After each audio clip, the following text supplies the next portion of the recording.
When Dave made that statement, it was unsettling to hear. Despite the fact that he is still mired in some form of non-reality, there is still a great deal of reason to believe that he was carrying around a great deal of baggage. A chance to have an enclosure had never presented itself to him. The bands Metallica and the band Megadeth are two of the most well-known names in heavy metal, and their competition dates back several decades. All of this started in 1983, when guitarist Dave Mustaine was let go from his position with Metallica. Not only did the aftermath have a significant impact on Metallica, but it also resulted in the formation of Megadeth and one of the most frequently discussed rivalries in the history of music. The difficulties that existed between James Hetfield and Dave Mustaine were a topic of discussion among metal fans and dominated the news for a number of years. Now, after several decades have passed, Hetfield has made the extraordinary decision to openly discuss the history that they have in common. Could you please tell me what his true feelings are toward Megadeth, Mustaine, and the legacy of Metallica's early music? Well, let's find out. The band Metallica made its debut in the early 1980s, introducing a new musical style that would eventually be referred to as thrash metal. They did this by blending fast tempos and aggressive riffs in their music. Lars Ulrich, the band's drummer, and James Hetfield, the band's guitarist, were the ones who initially created the band. However, it was Dave Mustaine, who played lead guitar, who was responsible for giving their early music its raw edge. One of the characteristics that contributed to the formation of Metallica's early sound was Mustaine's playing style, which was forceful, accurate, and full of attitude. The contributions that Mustaine made to the band's debut album, Kill 'Em All, which includes songs like As the Four Horsemen and Jump in the Fire, are significant. Yet, despite his talent, Mustaine's time spent in the band was not without its challenges. Mustaine's behavior, which included regular arguments, heavy drinking, and clashes with other members of the band, was the source of the problems that we encountered. Later on, Hetfield confessed that the band had a difficult time dealing with Mustaine's unpredictable temperament. He said, "We were all young and reckless, but Dave took it to a different level. Cooperation between the two parties became impossible." In 1983, just prior to the recording of Metallica's debut album, the band made the painful choice to dismiss Mustaine from their lineup. He was replaced by guitarist Kirk Hammett, a decision that would cause conflict that would last for the rest of his life. The news that Metallica had fired Mustaine was a terrible blow to all involved. Later interviews revealed that he had described the event as a betrayal, and that it was this betrayal that fueled his desire to form a band that was even more spectacular and successful than Metallica. Almost immediately after that, Mustaine established Megadeth with the intention of competing with his original comrades. This decision laid the groundwork for one of the most intense competitions in the heavy metal genre. Megadeth, headed by Mustaine's determination to establish himself, and Metallica, supported by their expanding popularity and mainstream success, became two powerhouse bands that pushed each other musically and commercially. Metallica was motivated by their growing popularity and mainstream success. In spite of the fact that Megadeth had great success, how did this competition with Mustaine affect the future of Metallica and James Hetfield's leadership, respectively? After Dave Mustaine was fired from his position as a member of Metallica in 1983, the animosity between the two bands became intensely personal, particularly for Mustaine. From the very beginning, he viewed his new band, Megadeth, as a means of demonstrating his value to Metallica. In a number of interviews, Mustaine gave the following admission: "Every note I wrote, every song I recorded for Megadeth in the early years, I was trying to show them what they lost." The opposite side of the coin is Metallica, which moved on quickly and released the song Kill 'Em All with Kirk Hammett playing the lead guitar. The popularity of the album only served to make the anger intensify. For Mustaine, it was not simply a matter of being replaced. Rather, it was a matter of the extent to which his accomplishments were still present in Metallica's music. The Four Horsemen and Jump in the Fire were reworked versions of tracks that Mustaine had contributed to before quitting the band. Furthermore, he frequently expressed his dissatisfaction that he did not receive the acclaim that he believed he deserved. Around the middle of the 1980s, the competition became widely known. Killing Is My Business and Business is Good, which were released by Megadeth in 1985, had music that was aggressive and fast-paced, and many people took them as being digs at Metallica. Mechanics, for instance, was a song that was similar to Metallica's The Four Horsemen, but it was played at an even quicker tempo. This was Mustaine's way of recovering control of his original work. Metallica, on the other hand, was achieving new heights with albums such as Ride the Lightning in 1984 and Master of Puppets in 1986. These albums cemented their position as pioneers of thrash metal and allowed them to overtake Megadeth in terms of financial success. Despite the fact that James Hetfield's leadership became an essential component in maintaining Metallica's stability in the face of their growing success, disagreements with Mustaine continued to exist. Hetfield disclosed this information in an interview with Classic Rock magazine in the year 2009, saying, "The Dave situation was always in the background. Even after a number of years had passed, there was still that latent competition. The acerbic words that were traded in the press served to further exacerbate the competition between the two parties. It was a sentiment that resonated with some Metallica fans following the publication of The Black Album in 1991. Mustaine frequently voiced his disapproval of Metallica's popularity, accusing the band of straying from their thrash roots in order to satisfy the demands of the mainstream. Hetfield, on the other hand, rarely responded directly to Mustaine's statements, choosing instead to concentrate on the direction of Metallica. However, in a rare interview, he stated that his bitterness drove a lot of great music, but it also made things impossible between us. We were never going to be able to achieve a consensus. The rivalry that existed between Metallica and Megadeth was not merely at a personal level. Rather, it evolved into an essential component of their public identities. Fans were sometimes divided, with some supporting Metallica's polished and approachable sound, while others enjoyed Megadeth's technical ferocity and refusal to compromise. Metallica's sound became popular among Metallica fans. The competition developed into one of the most captivating narratives in the metal genre, and it had an impact on the way both bands viewed their music and the people who listened to it. The rivalry between James Hetfield and Dave Mustaine, as well as the influence that it had on both Metallica and Megadeth, became more openly discussed by Hetfield over the course of time.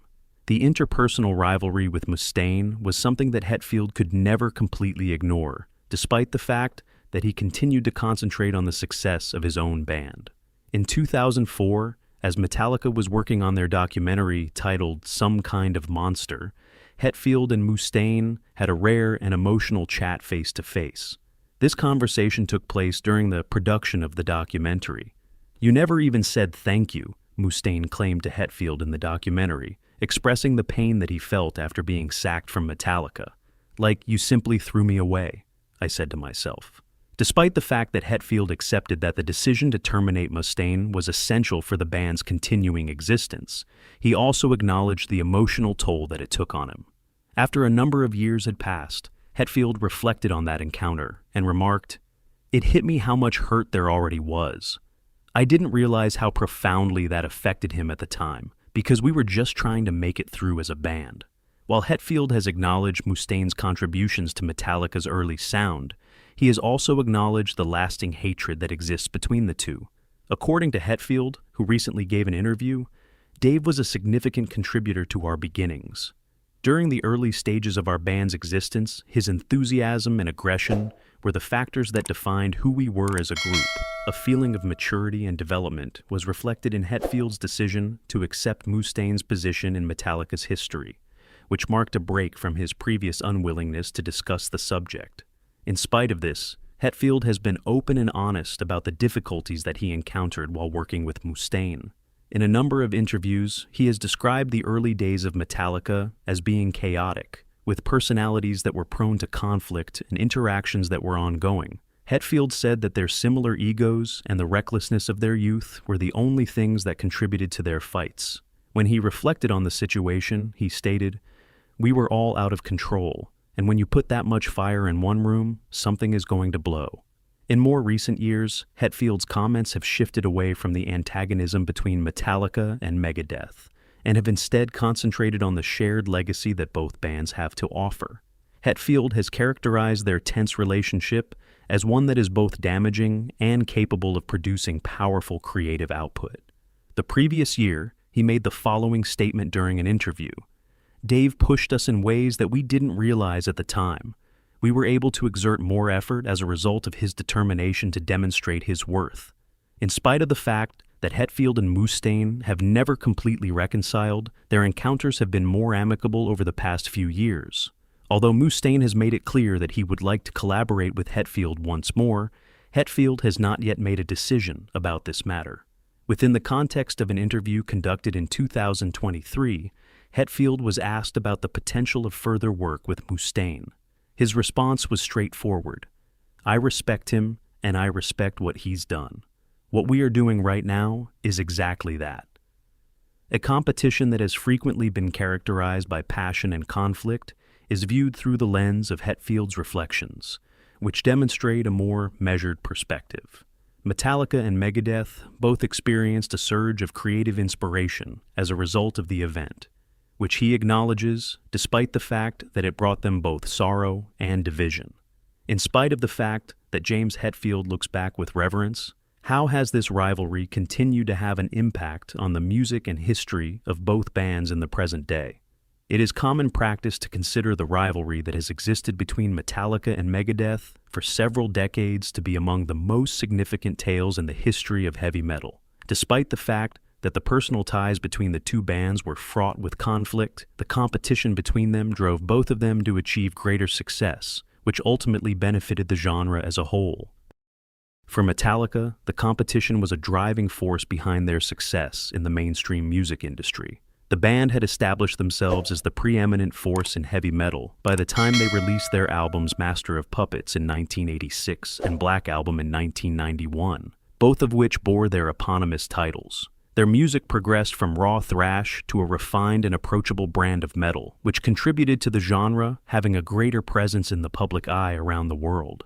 In an interview that took place in 2018, Hetfield acknowledged the influence of the competition by adding, "Knowing Dave was out there trying to one-up us kept the fire alive.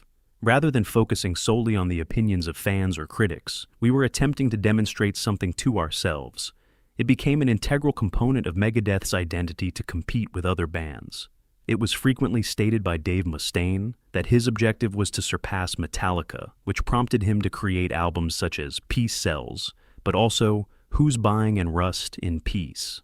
These records displayed a more technical and intricate type of thrash metal, which earned the band critical acclaim despite the fact that they never achieved the same level of economic success as Metallica with their music.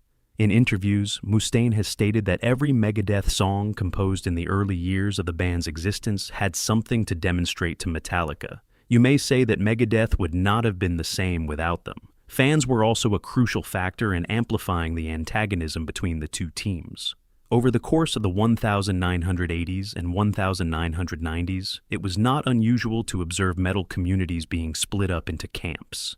Individuals who favored Metallica due to their anthemic sound, as well as those who favored Megadeth due to their technical perfection. In spite of this, the gap between them has narrowed over time. The contributions that both bands made to the genre are now being celebrated by a significant number of fans, who are acknowledging their separate accomplishments rather than comparing them. Both Hetfield and Mustaine have voiced conflicting emotions over the manner in which the media has portrayed the feud. This is an interesting development. The competition was a source of inspiration for some of their most impressive works, but it also served as a diversion from their music. During an interview that took place on a podcast the previous year, Hetfield stated, "In the end, it's not about the arguments, it's about the music. What we, both bands, ended up creating. It is something that is more significant than any conflict that we have ever had. There is no denying that the competitive intensity that existed between Metallica and Megadeth left an indelible effect on heavy metal. This energy sparked creativity and established a benchmark for what thrash metal could accomplish. Despite the fact that their approaches and personalities were different, both bands were able to push the boundaries of the genre in ways that continue to have an impact on new generations of musicians. There is a possibility that the rivalry between Metallica and Megadeth sprang from feelings of irritation, ego, and hurt feelings. Yet, it has also become one of the most significant narratives in the history of heavy metal musicians. Between them, These two bands pushed each other to their creative limits over the course of several decades of competition and conflict, resulting in the creation of some of the most memorable songs in the genre. When James Hetfield has thought about this rivalry, he has come to terms with the fact that it is of a complicated nature. On the one hand, it was a source of tension that caused relationships to become strained and resulted in the formation of long-standing grudges. The flip side of the coin is that it compelled both Metallica and Megadeth to flourish in their own unique ways, so establishing new benchmarks for what heavy metal could do. Hetfield's most recent musings provide insight into the admiration he has gained for Dave Mustaine's influence, despite the fact that their personal relationship continues to be distant. As more time has passed, the distinctions between respect and competition have become increasingly hazy. In light of the fact that Eddie Van Halen's death was a significant emotional turning point in the world of rock, Hetfield has stated in interviews that time is a remarkable tool for putting things into perspective. Hetfield has acknowledged that their shared journey ultimately contributed to something larger, a legacy of music that continues to inspire, despite the fact that the media regularly exacerbated the hostility that existed between Metallica and Megadeth. Metallica and Megadeth are two bands that originated from the same location, but have gone in different directions, leaving an indelible mark on the annals of music history. Together, they are like two sides of the same coin. In the past, fans were divided in their allegiance to one band or another, but in the present day, both Metallica and Megadeth are celebrated for their contributions to the heavy metal genre. Their competition may have originated from a disagreement, but it has developed into a tale of perseverance, inventiveness, and mutual impact over the course of their relationship. At the end of the day, the story of Metallica and Megadeth serves to teach us that creative strain can be both destructive and uplifting. The past that James Hetfield and Dave Mustaine have in common is one that is characterized by both adversity and success, demonstrating that even the most problematic relationships may result in something that is truly amazing.